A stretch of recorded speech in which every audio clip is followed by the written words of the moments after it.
VDI. Bruxelles-Métoulin. Nous sommes en direct avec Stéphane Juffat, rédacteur en chef de la MENA. Stéphane, bonjour. Et bonjour Jim et bonjour aux auditeurs de Radio Judaïka. Alors Stéphane, comme chaque semaine avec vous, on va passer en revue l'actualité israélienne, internationale aussi. On fera un petit détour par la France et on commence avec l'actualité israélienne. Et cette information, on en parlait déjà hier, ça a été confirmé ce matin. C'est le cabinet de sécurité israélien qui approuve une nouvelle implantation pour remplacer en fait celle d'Amona qui avait été évacuée. Alors elle sera construite dans le secteur de Shiloh. Stéphane, peut-être pour que nos éditeurs puissent visualiser, tout d'abord, ça se trouve où la région de Shiloh? C'est pas loin de Jérusalem. Ce sera en fait dans la vallée de Shiloh, en dessous d'une implantation existante. Puis voilà, on va pas, on peut pas être plus précis. Il faudrait une carte, mais c'est vraiment pas loin de Jérusalem. Alors Stéphane, vous, ce qui vous a surpris dans cette annonce, c'est peut-être pas surprendre, c'est peut-être pas le bon terme à utiliser avec vous, mais disons qu'il y a un certain timing avec aussi un gel dont on parle des implantations. Ah, mais c'est absolument sûr. C'est-à-dire que cette information, elle vient suite à la demande du président Donald Trump d'un gel des implantations avec Jason Greenblatt, qui a notamment discuté avec Benjamin Netanyahu 4 heures la semaine dernière à ce propos. Et il est clair que, contrairement à ce à quoi on s'attendait, eh bien Donald Trump a une grosse envie de faire avancer le processus avec les Palestiniens et le monde arabe, et qu'il est convaincu dans cette action, et qu'on a déjà commencé à savoir ce que ça signifiait quand Donald Trump était convaincu de quelque chose. En fait, il a promis à l'autorité palestinienne, à Mahmoud Abbas, que les Israéliens arrêteraient de construire dans les implantations pendant que la discussion avait lieu. On a souvent parlé à cette antenne, c'est assez logique quelque part de ne pas construire sur un territoire qu'on va négocier, dont on va négocier l'avenir. Et jusqu'à maintenant, le gouvernement Netanyahou a fait fi de cette demande, mais on voit que c'était plus facile de refuser de geler les implantations quand on avait un adversaire à la Maison-Blanche, la personne de Barack Obama, que lorsqu'on a un ami comme Donald Trump. Alors officiellement, ce qu'a décidé le cabinet à l'unanimité hier, ce n'est pas en arrangement, ce n'est pas en accord avec Donald Trump, c'est possible, mais en tout cas c'est un geste qui est fait, c'est comme ça qu'on l'explique, en direction de la nouvelle administration qui est amie et qui va faire en sorte qu'on va limiter, Jim, les constructions dans les 3 blocs à propos desquels tout le monde est pratiquement d'accord. Et puis les informations qu'on a eues en sous-main, c'est que c'est ce qu'a dit Netanyahou ministre hier, Israël va continuer de développer les constructions où c'est permis et dans les régions qui ont déjà été développées. Deuxième point de ce gel, là où c'est pas permis, Israël va permettre des constructions adjacentes aux implantations qui existent déjà. Et puis là où aucun de ces 2 critères est légal, eh bien Israël acceptera, le gouvernement israélien acceptera que des développements soient faits sur les terres les plus proches des implantations existantes. Et enfin, 4e condition, Israël n'acceptera pas la création de nouvelles implantations illégales. Voilà le maximum qu'on a pu tirer de ce gouvernement. Ce que je peux dire, parce qu'on l'a vérifié, les Américains ne sont pas contents, ils sont prêts à se satisfaire de cela. L'explication de Benjamin Netanyahou, c'est à Donald Trump, laissez-nous construire cette nouvelle implantation, la première depuis 20 ans, pour les gens évacués d'Amona. Ça me permet de calmer mon aile droite et ça me permet d'entrevoir ce que vous me demandez, c'est-à-dire l'autorestriction, en fait, l'autorestreinte des implantations selon les règles que j'ai citées, Jim. Il y a encore un autre point, moi, qui me dérange beaucoup, parce que j'étais sur place à Mona On s'en souvient, et j'étais là quand on a évacué la synagogue au cri de police armée nazie, avec sur les murs de la synagogue des dessins qui figuraient les policiers de l'État d'Israël comme des soldats d'Hitler. J'affirme que tous ces gens sont des antisionistes, des anti-israéliens, sont des ennemis d'Israël. Et Netanyahou, pour soutenir sa politique, leur fait un cadeau énorme. Je ne vois pas pourquoi, avec l'argent du gouvernement, avec la décision surtout du gouvernement, on va reloger des gens qui nous haïssent, qui jettent des produits chimiques au visage de nos soldats et de nos policiers et qui nous confondent avec les soldats de la Wehrmacht. Alors ça, c'est plus important encore pour nous. Maintenant, la pression de Donald Trump peut nous amener, peut nous obliger à faire des pas que Netanyahou ne voulait pas forcément en direction d'une solution pacifique. Et ça va être très intéressant. Stéphane, on quitte pour l'instant Israël pour aller pas si loin que ça, hein. On va parler de l'opération bouclier de l'Euphrate en Syrie avec les Turcs. Alors Stéphane, c'est la fin de cette opération, mais pour nos auditeurs qui n'auraient pas suivi ça de près, concrètement, en quelques mots, hein, c'était quoi cette opération bouclier de l'Euphrate? Ouais, donc on va garder l'antenne jusqu'à midi. C'est votre challenge, Stéphane, vous avez 1 minute. Ça, c'est impossible de résumer 7 mois d'une opération complexe en 1 minute. Mais ce qu'on peut dire, c'est que le gouvernement turc avait affirmé il y a 7 mois vouloir sécuriser sa frontière avec la Syrie, où se déroule, tout le monde le sait, une guerre civile. La Turquie affirmait vouloir éloigner l'État islamique de sa frontière et également les Kurdes qui sont déployés avec une petite armée, les YPG, tout le long de cette frontière et qui espèrent bien créer leur propre État à terme dans la région qu'on appelle le Rojava. En fait, ce que la Turquie voulait faire mais ne disait pas, la différence entre la chose officielle et déclarée et la réalité, eh bien, c'est que la Turquie avait de très bonnes relations avec Daesh, l'État islamique, qui faisait du business, notamment du trafic de pétrole, parce que Daesh n'avait pas de débouchés pour écouler le pétrole qu'elle exploitait sur le territoire qu'elle contrôle en Syrie. Et c'est comme ça que la famille du président Erdogan s'est largement enrichie, en fait, en achetant du pétrole, en troquant du pétrole des armes. Et puis la deuxième raison de cette offensive, c'était d'empêcher les Kurdes de l'Est et les Kurdes de l'Ouest, du nord de la Syrie, de se réunir. La Turquie a échoué dans ces 2 tentatives, un peu à cause des alliés occidentaux, beaucoup à cause de Vladimir Poutine, qui les a empêchés, qui les empêche d'utiliser leur aviation contre les Kurdes, et puis qui a envoyé des soldats à lui ou des alliés à lui dans les rangs des Kurdes, en donnant un signal à Ankara en leur disant voilà, vous touchez aux Kurdes, vous touchez aussi à nos soldats, à nos alliés, et puis là ça va mal se passer, nous allons intervenir. Dans ces conditions, et en 1 minute, la Turquie n'avait plus de raison et plus la possibilité de continuer son opération qui s'appelait d'ailleurs bouclier de l'Euphrate. La Turquie se retrouve avec une bande d'environ 90 km de large sur jusqu'à 30 km de long, plutôt le contraire, dans le territoire syrien. Et maintenant, c'est à Ankara et à Erdogan de décider s'ils vont rester avec des problèmes et de gros risques ou s'ils vont partir, ce qui permettrait bien entendu aux Kurdes d'effectuer la jonction des 2 parties du Rojava et à terme de créer leur État. Jim. Stéphane, on prend à présent la direction de la France. Il est déjà 8 heures passées de 13 minutes sur Radio Judaïka. Alors on a 2 sujets en France, hein. Il y a la fameuse histoire du cimetière de Pantin, mais on va commencer avec une manifestation qui est prévue pour ce samedi 1er avril, et ce n'est pas un poisson d'avril. Et le thème de la manifestation, un des slogans, c'est pour la séparation du CRIF et de l'État. Alors pour nos éditeurs qui ne savent pas ce que c'est le CRIF, c'est l'équivalent du CCOJB en France. C'est le comité qui représente les institutions juives en France. Alors Stéphane, en faisant quelques recherches, on se rend compte qu'en fait, la séparation du CRIF et de l'État, déjà, c'est pas un slogan aussi rare que ça. C'est assez récurrent dans ce genre de manifestation. Est-ce qu'avec un slogan comme ça, on peut éviter des débordements antisémites dans une manifestation en France, Stéphane?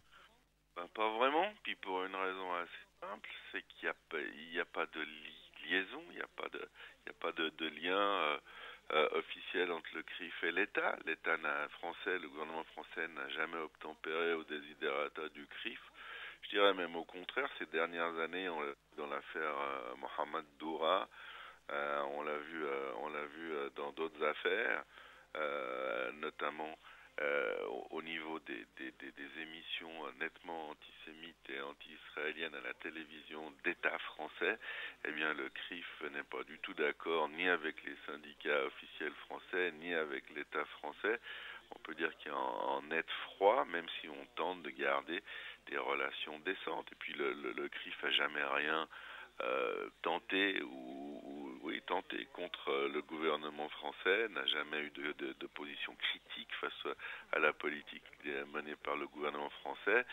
Donc, d'élever ce slogan, de choisir ce slogan qui vient combattre quelque chose qui n'existe pas, qui vient combattre l'organisme qui représente les Juifs de France.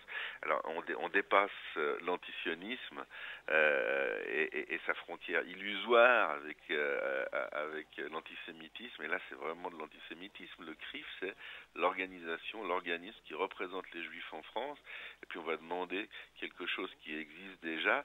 Alors la crainte, Jim, c'est qu'on va également aboutir dans cette manifestation à des slogans type à mort les Juifs ou Juif tire-toi, la France n'est pas à toi. On l'a déjà vu ça, on l'a déjà eu. Et on se demande, parce qu'il n'y a pas seulement cette question de la séparation du CRIF et de l'État, il y a également le fait d'endosser le BDS, ce que la CAPJO, l'association Europe-Palestine qui organise cette manifestation, ce qu'elle voudrait, c'est que l'État français en fait endosse les termes du BDS, isole Israël et boycotte Israël. C'est en fait le slogan principal. Tous ces thèmes sont racistes, tous ces termes engagent à briser la paix sociale, tous ces thèmes sont terriblement offensants pour vous, les Juifs européens, particulièrement bien entendu pour les Juifs français et parisiens. Une fois de plus, eh bien, une communauté de 600 000 personnes, je dirais la communauté la plus sage et la plus républicaine pour la France, de toutes les communautés qui la composent, va assister à son balcon au passage de gens qui sont emplis de haine contre les Juifs et contre Israël. On ne comprend pas ici, depuis Metula, comment cette manifestation est autorisée. Puis ce qu'on ne comprend pas non plus, mais ça c'est quelque chose qui commence à durer, c'est comment en fait les Juifs parisiens ou les Juifs européens acceptent cela. La réaction intuitive qu'on a, ça aurait été si on était là-bas, mais c'est plus facile à le dire qu'à le faire depuis Metula, c'était descendre dans la rue. Et puis si la police et surtout l'État ne respectent pas les décisions qu'ils prennent, notamment à propos de BDS, eh bien de ne pas accepter de se faire insulter dans la rue, parce que là, contrairement à ce qu'ils disent, la rue elle est aussi à nous, et il n'y a aucune raison qu'on se laisse insulter. À mort les Juifs, c'est fini. C'est-à-dire que la dernière fois qu'on a dit ça sur les grands boulevards à Paris, on envoyait les enfants à Drancy, à Auschwitz. Je sais que ces comparaisons sont pas extrêmement légères, mais c'est quand même ça, c'est quand même terrible. Pour nous, c'est un choc inadmissible. Il y a des enfants qui voient et qui entendent ça. Qu'est-ce qu'un petit juif français ou belge peut ressentir quand il va pas le voir à la télévision, mais il va le voir maintenant sur Internet, qui heureusement dit tout haut ce que l'information tait tout bas. Mort aux Juifs. Pourquoi mort aux Juifs? Qu'est-ce qu'on leur a fait? Qu'est-ce qui justifie autant de haine? Qu'est-ce qui justifie, en connaissance de cause, avec l'expérience que c'est déjà arrivé souvent, sans réaction, notamment sans réaction probante du milieu politique français, après ces slogans, à nouveau d'autoriser au centre de Paris une manifestation où il y a de grandes chances que ça se reproduise. C'est inadmissible, et puis ça demande quelques réactions, bien entendu. Stéphane, cette situation est peut-être très évocateur, c'est le contexte dans lequel il y a eu l'affaire du cimetière juif à Pantin. Stéphane, avant de rentrer dans l'analyse, est-ce que vous pouvez peut-être brièvement rappeler à nos auditeurs ce qui s'est rappelé, les conclusions aussi de votre enquête à la MENA avant qu'on rentre dans l'analyse pour nos auditeurs qui n'auraient pas suivi ça en détail? Je pense aussi en 30 secondes. Pardon? Je pense qu'il faut le faire en 30 secondes aussi. Non, non, là vous avez une minute entière, Stéphane, rien qu'à vous. Profitez. Ok. Lundi, pas lundi dernier, il y a 10 jours, les gens qui sont arrivés au grand cimetière de Pantin, qui est un cimetière qui est multiconfessionnel, qui se partage entre les diverses religions, ont observé ce matin qu'en grand carré de la partie du cimetière juive, la partie juive, a été complètement détruite, avec des tombes sans dessus-dessous, des tombeaux carrément ouverts. Ça avait l'air d'un endroit prêt à un bombardement ou en tremblement de terre. Et on se demandait ce qui pouvait bien avoir généré cette situation. Les gens, et à première vue, j'ai vu moi-même les images, se sont dit que ça ne pouvait être qu'un geste de malveillance. C'était pas possible autrement d'arriver à cette situation. Surtout que les autorités et les représentants confessionnels de la communauté juive ont dit que c'était un accident qui avait été causé par un camion. Et la question qu'on se posait, tous en regardant l'étendue des dégâts, on se disait c'est pas possible. C'est ce que la plupart des gens de la communauté française, notamment des gens qui suivaient des enterrements au cimetière de Pantin, se sont dit c'est pas possible qu'un seul camion crée autant de catastrophes. On est à nouveau en train de se moquer de nous. Ce que les Israélites parisiens pensaient, c'est qu'avant les élections, on ne voulait pas frustrer la communauté musulmane, les 6 millions de Français musulmans qui ont le droit de vote.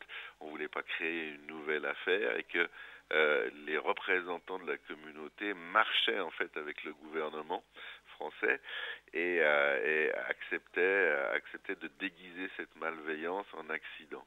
Et c'était lundi dernier, donc il y a 3 jours, le ton était nettement monté, il y avait une grande défiance du public, de la communauté face à ces institutions, face au gouvernement.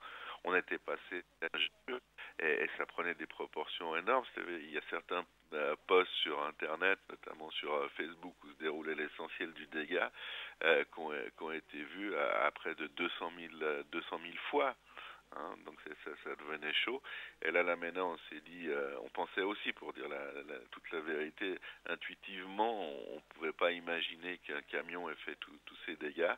Et puis on a passé une nuit et 2 jours avec notre équipe de scientifiques, celle qu'on a mis au point au début, pour trouver pour établir les conclusions de l'affaire Mohamed Doura au début des années 2000. Et ben on a gardé toutes ces capacités avec notamment un physicien et 2 ingénieurs. Et puis on a fait une simulation. On ne va pas entrer dans les détails, à moins que ça intéresse les auditeurs. Mais Stéphane, s'ils sont intéressés par les détails, on les invite à aller voir l'article de la MENA, Ouais, notamment sur votre page Facebook. C'est une bonne idée. C'est une bonne idée. Mais je voulais juste revenir sur un terme que vous avez utilisé, vous avez parlé vous-même d'hystérie communautaire. Est-ce qu'on peut réellement parler de ça? Est-ce que c'est à mettre en rapport aussi avec le contexte, notamment cette manifestation de samedi pour la séparation du CRIF et de l'État? Est-ce qu'on peut parler d'hystérie communautaire? Et si oui, est-ce que vous la comprenez? Ouais, mais on doit quand même dire avant très très rapidement, c'était vraiment un accident. C'est la conclusion de notre simulation, c'est-à-dire qu'il y a bien un camion qui a dévié de sa route, qui est entré dans cette partie du cimetière, et en fait il y a eu un effet de domino. Le camion n'a heurté qu'une pierre tombale de 500 kilos qui est tombée sur une autre pierre, qui est tombée sur une autre pierre, et c'est comme ça qu'on est arrivé à cette impression catastrophique de site après un bombardement. Voilà ce qui s'est passé et modestement la MENA a donné les conclusions justement dans un article que vous avez rappelé et puis expliqué à tout le monde ce qui s'était réellement passé pour faire calmer les choses, et on a réussi effectivement à calmer les choses en donnant les arguments que les autorités, notamment la police française dans son enquête, n'avaient pas donnés. Alors effectivement, il y a 2 problèmes. Un problème de communication des autorités communautaires françaises. On dit nous on sait, taisez-vous, c'est pas bien de vous poser des questions. Ils ont parlé de faits divers banals, alors que n'importe quel Israélite du monde, en voyant les images du lieu du massacre, se disait que ça peut pas être en fait divers banal, que des représentants juifs qui vulgarisent, qui normalisent ce qu'on voyait, ne faisaient pas leur travail, qu'ils essayaient de cacher quelque chose. Donc premier problème au niveau de la communication. J'ai parlé d'une communication qui avait 100 ans de retard, d'une communication qui disait « Moi, je suis le chef de la communauté de Pantin et je vous dis en tant que chef, vous devez me croire. Qu'est-ce que c'est ces manières de ne pas me croire ?» Et ça marche plus. Il n'y a plus personne qui se trouve en dessus du soupçon.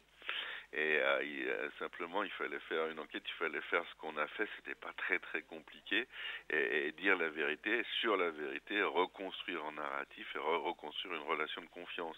Et puis le plus important, c'est ce que vous avez évoqué également, Jim, c'est cette situation de stress permanent. C'est cette impression, je pense, que la plupart de nos auditeurs ressentent, qui sont lâchés par les instances gouvernementales, qui sont marginalisées, qui sont diabolisées. J'ai pensé en préparant l'émission à une chose. Je pense que de toutes les stations de radio de Bruxelles et peut-être de Belgique, et sûrement de Belgique, la nôtre est la moins islamophobe qui soit. Vous avez des invités de vraiment très souvent de la communauté musulmane. On a toujours eu le plus grand respect, peut-être beaucoup plus qu'ailleurs, de nos cousins, de nos amis musulmans, et il n'empêche que notre discours, que cette restreinte aussi, cette manière de s'exprimer qui est la nôtre, qui est, j'en suis certain, la plus respectueuse qui soit sur les ondes en Belgique, est tout de même marginalisée. C'est-à-dire que on nous écoute pas, on n'a plus d'accès ni à RTL ni à la RTBF. Ça fait je ne sais pas combien d'années que j'y ai plus parlé. Oui, Stéphane, Stéphane, je comprends bien, mais il est 8h passées de 26 minutes. On a déjà éclaté le timing. Ça faisait longtemps, mais ça fait plaisir. Voilà, Stéphane, on reviendra avec vous, bien évidemment, sur d'autres sujets de l'actualité tout au long de la semaine. Dans Bruxelles Metula également, vendredi prochain. Stéphane, merci beaucoup d'avoir été avec nous. C'est moi qui vous remercie. Une semaine importante, et puis on va passer un mauvais moment, je vous le dis à tous déjà samedi, ce qui ne m'empêche pas de vous souhaiter le meilleur des week-ends possibles à Bruxelles. À vous aussi, Stéphane, excellent week-end à vous et à tous vos collaborateurs de la Metula News Agency. Le vendredi de l'info